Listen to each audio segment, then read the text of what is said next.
afternoon, and welcome to another version of Bird News and Views. I'm your host, Tom Burgess, and with us today, we are privileged to have Jarion Richardson from the OBA, who's the Shadow Minister for Labor and Home Affairs and responsibility for the cabinet as well. And immigration falls underneath that bailiwick. In addition, glad to have you. You're a first timer. Yeah, thank you. I'm glad to be here. Now, I know it was just a few hours ago that Jason Hayward was on with some plans that the PLP had for immigration and home affairs and economic development, although none of the talking points were really any different than what the PLP have said previously. And luckily enough, the questions all sort of line up with that. But based on what your counterpart has said, in the past, where can the OBA show bipartisanship with the PLP on immigration reform, and where do you think the OBA parts pass with the government?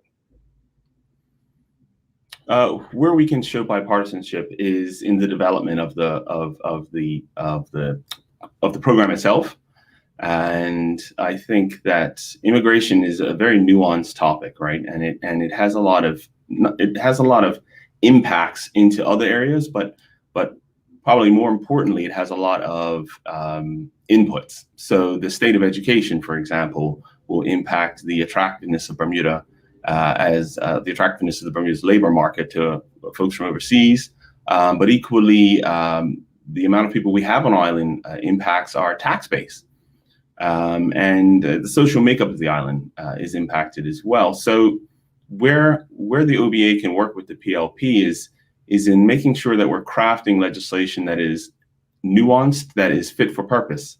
And that requires two parties having open minds and working together, not trying to use immigration policy as a kind of political football or a game of one-upmanship.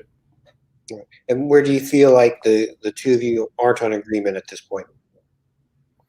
Well, at this point, we're cautiously optimistic, right? We are exceptionally mindful of the past immigration debates, or perhaps lack thereof, being a substantive debate, but rather one side shouting over another side or something like that. So what we're trying to do at this point is actually make sure that the Progressive Labor Party has all of the opportunities that we would have appreciated, and that is a fulsome, objective, as much as possible, unemotive, or I should say, taking as much of the political heat out of the conversation as possible, because it is, by its nature, a hot topic. It's by its nature, people feel very strongly about immigration policy, right? Because it deals with the makeup of our society.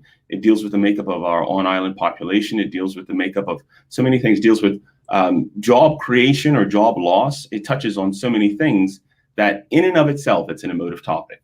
So what we're looking to do with the PLP is give them that opportunity to make a case, and then us make representations and contribute toward refining that case so that it's actually fit for purpose for Bermuda. How much do you feel like the legacy issues surrounding immigration, because immigration in the past has been used as sort of a blunt tool to change the makeup of the country in a specific direction, and that adds to it being a hot topic? Yeah, well, we're dealing with the total history of immigration, right? So the act came into force in about 1956, I want to say, and we've had immigration of various sorts since the founding of Bermuda. So in and of itself, immigration is a hard topic, and it comes with baggage, right? Not just in the case of the political caucuses or within the debates of the political groups, but the way that the individual voter feels about immigration, how they have either benefited or been hard done by immigration policy. So it's a conversation that comes with baggage anyway. And again, that's why we try to have a little bit more of a sophisticated conversation around it, because it already has a place in most people's minds about its utility. And what we don't want to do is bring a sledgehammer to a discussion that should be more like a scalpel, more like a surgery. How much do you feel like our aging population is affecting labor and immigration issues? I mean, I know they're saying that 1/4 of the population is going to be 65 and older come 2024, 2026. Hmm. Yeah, well, this is part of one of the inputs to our immigration situation, or certainly the inputs into our decision making process, should be the demographic of the island. But equally, I would say that we are constrained by our economic circumstances, by global economic circumstances as well. So when it comes to an aging population affecting labor, the question is, how much does it? Well, all of it. I mean, you can't separate the issue between, and this is again one of the hard parts about the labor conversation, is that, the immigration conversation is, it is entirely connected to the labor conversation. It is entirely connected to economics. It's entirely connected to social welfare. So it's the one thing that if we do wrong, everything else will go wrong. It's the thing that if we get right, everything else goes right. And that's why using it as being imprecise or provocative is in and of itself damaging to everything else, even though that's not apparent in the first instance. Right. Now, I know one of the issues, and it was mentioned again today, but it's been mentioned many times over the years, should all children born Bermudian parents, regardless if they were born overseas, have Bermuda status? Why or why not? And I'll declare my interest in this because, like, my sister and I were both born here, but my brother was born out in the United States. Yeah. This is one of the parts that really breaks my heart about immigration. So when I was in the police, I got to know a police officer well, and he'd been here for a serious length of time and had 2 girls, and they had never been where he was from, not in any sort of meaningful way. They visited once or twice, and so when his time came up, our policies were that he had to leave, despite his length of service and potential contribution to the economy, etc. And it wasn't so much about him that my mind rested. It was really on the girls, because it just struck me as being very odd that these 2 girls who knew nowhere else as home would be told by an institution that the one place they could identify with isn't for them to identify with. And this is and we have so many of these circumstances. And when we make these decisions that impact people's lives in a very serious and a very real way, we have to take on compassion, not just for one side of the conversation, but for both sides, insofar as there is a side in these circumstances.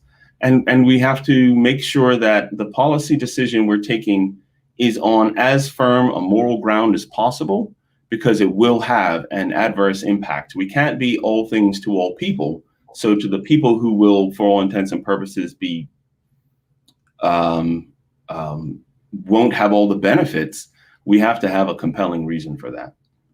But the question specifically was, both parents are Bermudian, they have siblings who are Bermudian, but they were born in another place. Should they have Bermuda status? So the question is, both parents are Bermudian. Right. And the children are born elsewhere. I don't know. I'd have to look that up. That feels very... one of the things we have to do with our demographics and our immigration policy is make sure that we are compassionate to as many people as possible. But one of the things I don't want to do is have that override any kind of common sense, because at the end of the day, what we're balancing is not just the people who ought to be here, but the people who are here already. So that's why I would say the premise of the One Bermuda Alliance is that we are open-minded and compassionate, and we are working to make up the demographics for the betterment of the entire population of the island. And what that means is that when we look at this, we look at it in a very holistic way. We don't get to pick this one situation and scenario overrides all others. When the OBA was last government, the proposal was a pathways to status. Do you still feel that is valuable and viable in this time, or does it need to be some molding and changing to that?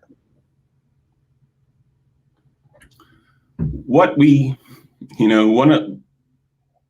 there was a very loud and clear message when that initiative was introduced. And there were supporters who were quiet.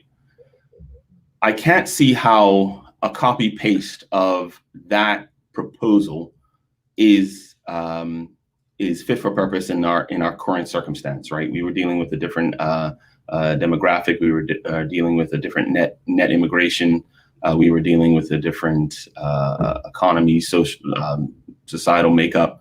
Just things were different. So I think that to say that we can copy paste it identical is an overreach. Undoubtedly, it would require some modification. But what I would really want to do is, when we talk about pathway to status, talk about it as a principle, because, and I spoke about this in a news article or column that I wrote, where I was talking about the principle of we can call it whatever we want to, but it's very hard to not have something that is a pathway to status. I mean, you can call it, the road to status, the highway. You can call I mean, really, it's putting lipstick on a pig.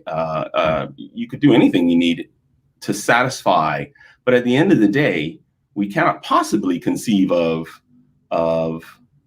people of balancing our demographics so that it is stable and sustainable and beneficial to everyone on the island without putting that on the table. It's just inconceivable. Again, we're looking at some people would say like the PLP's recent proposals have softened some of their hard stance from a decade ago about immigration issues because of the population and the demographics that are happening. How would you describe their shift in position? Just reality. When you run out of money, all of a sudden,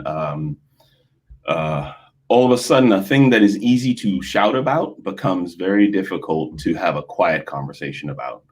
Our economic position is such that we just can't have a full-throated yelling match about historical injustices when our tax base has just shriveled up. We now have to have a conversation we have to have a conversation mindful of our past, but it has to be aspirational and goal-oriented. It has to be facing forward, and that's the kind of conversation that the Progressive Labor Party wasn't having before. It was having a conversation about, well, to be fair, it was a lot of shouting. So who knows? And there was a lot of different people shouting, but we have to have a different quality of conversation now.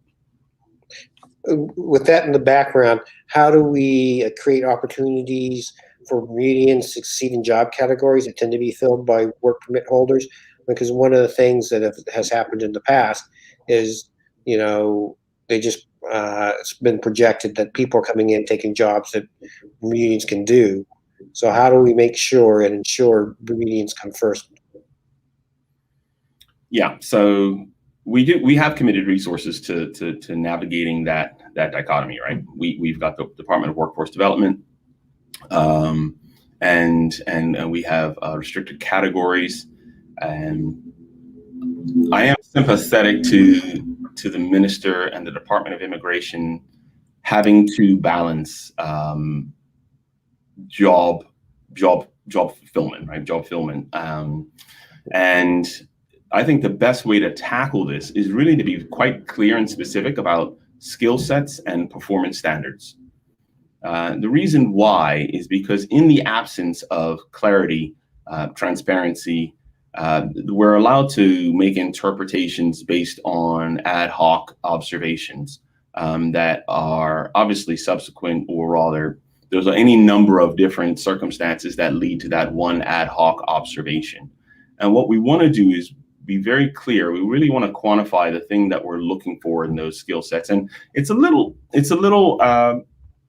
might be a much to ask for a population of 65,000 people, a small island in the middle of the Atlantic. But nonetheless, we do have to go all the way because we are a cosmopolitan society. We are a well-educated group.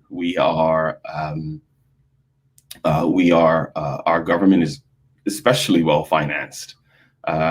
We have sophisticated industries, but not just sophisticated industries and service industries in terms of financial services, insurance, reinsurance, but we also have medium-skilled industries that are just as important. And without having a way to determine what skills are needed for what jobs, having very clear measurements for those, and then that way we can contour our qualification schemes to fit people to those roles with those performance standards. Unless we have that, what we're actually doing is we're having a conversation in an echo chamber. We're not really using the quality of information that would make our decision very rigorous. I know from the minister's statement earlier today when he was giving his press conference, he said 110 people had gone through the work development training course, and they've got looks like they're going to have a second cohort to come through. What more sort of initiatives like that to help retrain people as the economy changes, as technology changes? I don't think, well, one of the things I've seen in our public discourses, we say a certain amount of people numbers. Well, it's 20 people and it's 50 people and it's 60 or it's 200 or 500. And that's not a contextual conversation because I don't know what that means. Does that mean a lot of people have done it? Does it mean not enough people have done it? Does it mean that the program works? Does it mean the program isn't working? Do we need more outreach? So I'm always dubious when we say success and then we turn and we say a number, but that number has no context to the wider program.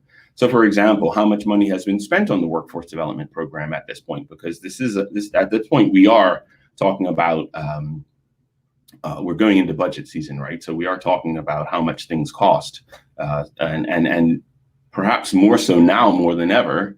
And I'd be curious not to know how many people individually pass through the program, but what that means. Did the program work? Because if it doesn't, I'd rather test and adjust out of a program that isn't working than simply perpetuate it so that we turn around and say, well, 600 people did it. Well, that's all well and good. But if it didn't work, if the program itself is simply retooling to the wrong skill set or putting people in positions that aren't sustainable, then the program isn't, for all of that effort, isn't working. So you'd rather see like a set note, let's say we'll use 110. They have 110 people. How many of those people got jobs in the training that they received and are still doing that job going forward?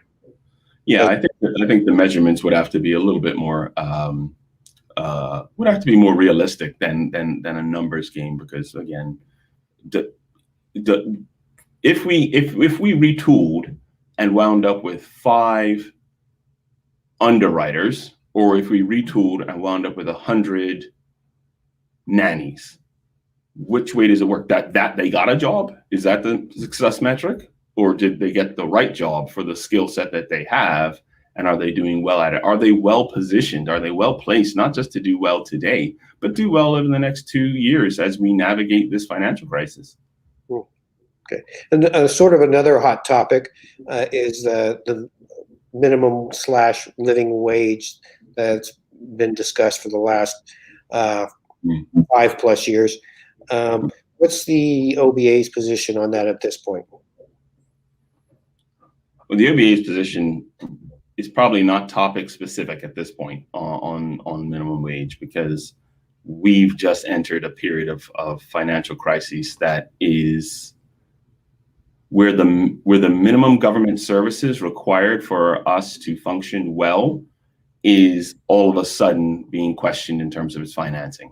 So you really do have to turn around and start thinking about priorities. And at this point, we'd like to get through the budget season and make sure that the government is capable of providing those minimum services to take care of Bermudians in the first instance. So, like, in this case, other programs rather than having a minimum starting point for people, whatever job they may be doing. Sorry. So you're more focused on programs, or the OBA is more focused on programs rather than have a minimum wage starting point for low income workers. Would that be fair to say? Or is that simplifying it too much? Yeah, well, to be fair, we sort of have to, don't we? Instant interview. The OBA's priority is the economic success of Bermuda and Bermudians, right? It's the social safety. It's the safety of Bermuda and Bermudians, the social safety, the economic safety, the security, the financial security. How we get there is an open conversation that we are willing to have. What we don't want to do is paint Bermuda and Bermudians into a corner because of the political expedience or sensation of a hot topic. So that's why I'm really sitting here going, I really don't want to paint anyone into a corner, especially when we have such a budget deficit as we do right now. Now, government has spent $58 million on unemployment benefits because of COVID. Should some form of unemployment insurance be permanent, as sort of like a safety net, in addition to financial assistance?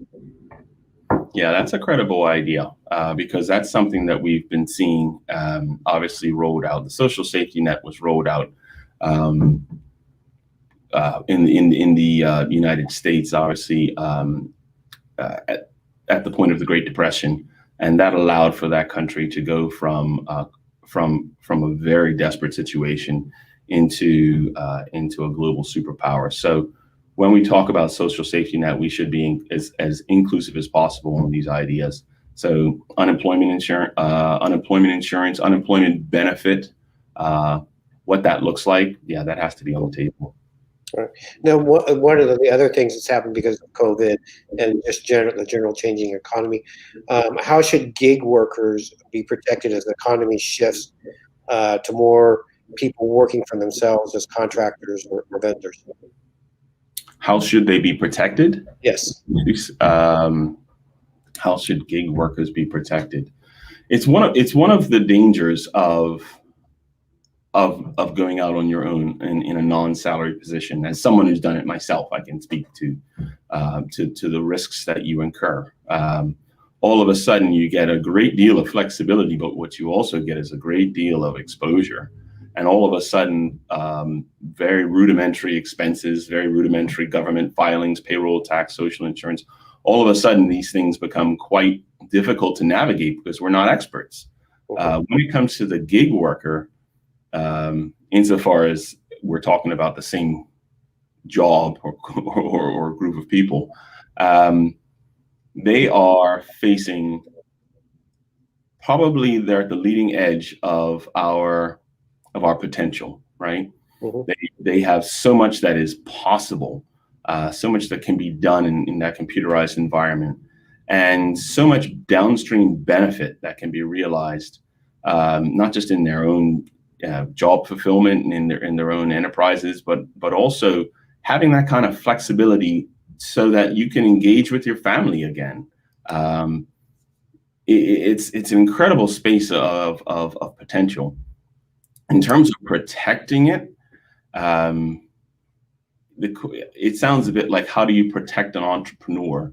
And it is a very, very difficult thing to protect someone who has taken that bold step out of the salaried environment, where there's a lot of capital in those salary positions, or rather in those companies, that goes toward protecting those employees, or certainly protecting those employment contracts. So it would be a difficult thing.